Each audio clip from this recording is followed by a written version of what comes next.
اللہ کے رسول کے زمانے میں عورتیں مسجدوں میں بھی نماز پڑھنے آیا کرتی تھیں، اور امام اللہ کے نبی ہوا کرتے تھے،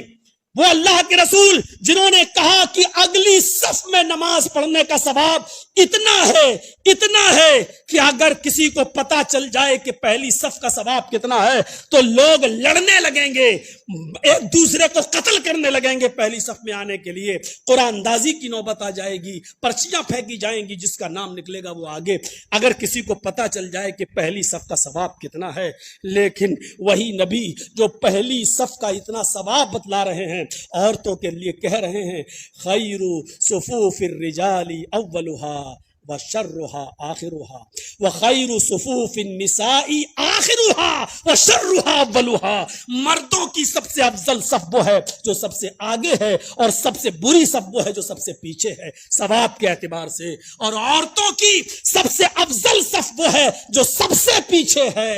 اور سب سے بری صف وہ ہے جو سب سے آگے ہے۔ یعنی عورتیں اگر صف لگائے ہیں تو عورتوں کی صفوں میں بھی سب سے پچھلی والی صف عورتوں کی سب سے بہتر ہے، کیونکہ وہ مردوں سے اتنی دور ہے، اور سب سے آگے والی صف ثواب کے اعتبار سے میرے بھائیوں بری صف ہے، کیونکہ وہ مردوں سے قریب ہو رہی ہے۔ اللہ کے رسول نے عورتوں کی پچھلی صف کو سب سے افضل قرار دیا، یہ صرف عورتوں کی شرم و حیا کے تعلق سے